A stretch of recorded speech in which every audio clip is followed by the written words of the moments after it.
बहू का लौटा बचपन।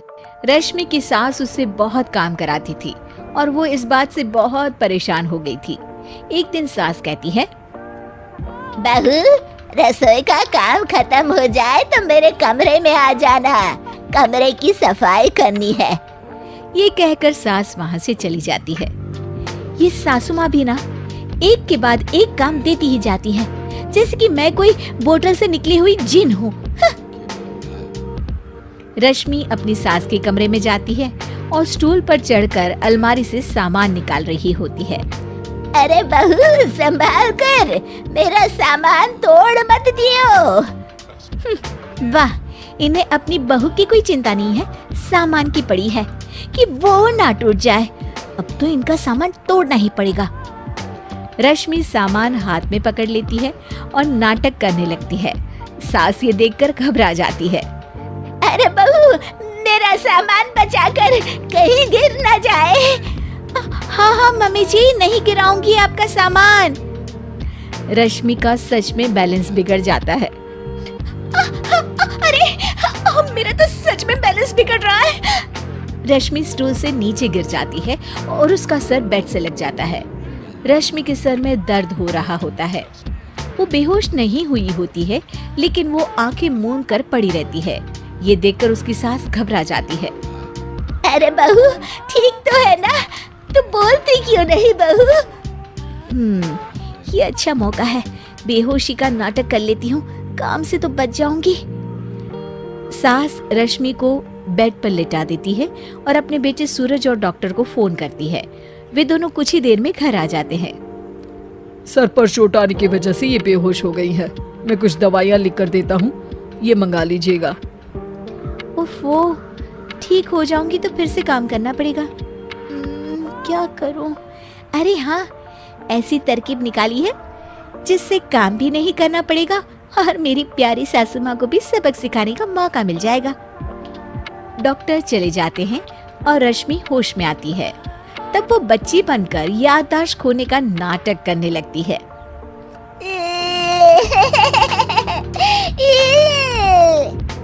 अरे बेटा, ये बच्चे के रोने की आवाज कहाँ से आ रही है? हाँ माँ, मैंने भी आवाज सुनी। फिर से रोने की आवाज आती है। अरे, ये तो मेरे कमरे से आ रही है। वो दोनों कमरे में आते हैं तो रश्मि रो रही होती है और बच्चों की तरह हरकतें कर रही होती है।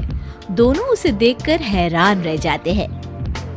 मेरे मम्मी जी पापा कहाँ है? मुझे आइसक्रीम खानी है। अरे सूरज, ये तो बच्चों की तरह बर्ताव कर रही है। हाँ माँ, लगता है चोट लगने से इसके दिमाग पर असर हुआ है। आप लोग कौन है? मुझे मम्मी के पास जाना है। अंकल, मुझे मम्मी के पास जाना है। अंकल? अरे रश्मि, मैं तुम्हारा पति हूँ, क्या तुम्हें याद नहीं है? पति क्या होता है अंकल? और ये बूढ़ी आंटी कौन है? बूढ़ी आंटी? बूढ़ी किसको बोला? बूढ़ी को बूढ़ी नहीं बोलूंगी तो क्या बोलूंगी? तुझे तो अभी बताती हूँ मैं। बूढ़ी आंटी, गंदी बूढ़ी आंटी, गंदी बूढ़ी आंटी। मैं कल ही डॉक्टर के पास लेकर जाता हूँ रश्मि को। अगले दिन सुबह रश्मि की सास सारा काम खुद करती है और ये देखकर रश्मि को बड़ा मजा आ रहा होता है। अरे वाह, इस नाटक में तो बड़ा ही मजा आ रहा है। चलो थोड़ी और सेवा करवाते हैं सासू माँ से। आंटी, मुझे ना भूख लगी है। अरे इतनी देर से मेरा सर खा रही है, तेरी भूख नहीं मिटी। अब क्या खाना है तुझे? मुझे चॉकलेट शेक पीना है। अरे मुझे नहीं आता चॉकलेट शेक बनाना। मुझे चॉकलेट शेक चाहिए, मुझे चॉकलेट शेक चाहिए। अच्छा, मेरी माँ चुप हो जा, लाती हूँ बनाकर चॉकलेट शेक। रश्मि अपनी सास से खूब काम करा रही होती है और अपने नाटक का जमकर फायदा उठा रही होती है। रश्मि पूरे घर को बार बार गंदा कर देती है और उसकी सास बार बार सफाई कर रही होती है। ए बहू, तुझे समझ में नहीं आ रहा? कितनी बार कहा है कि एक जगह बैठ, अभी एक थप्पड़ लगाऊंगी तुझे। रश्मि रोना शुरू कर देती है।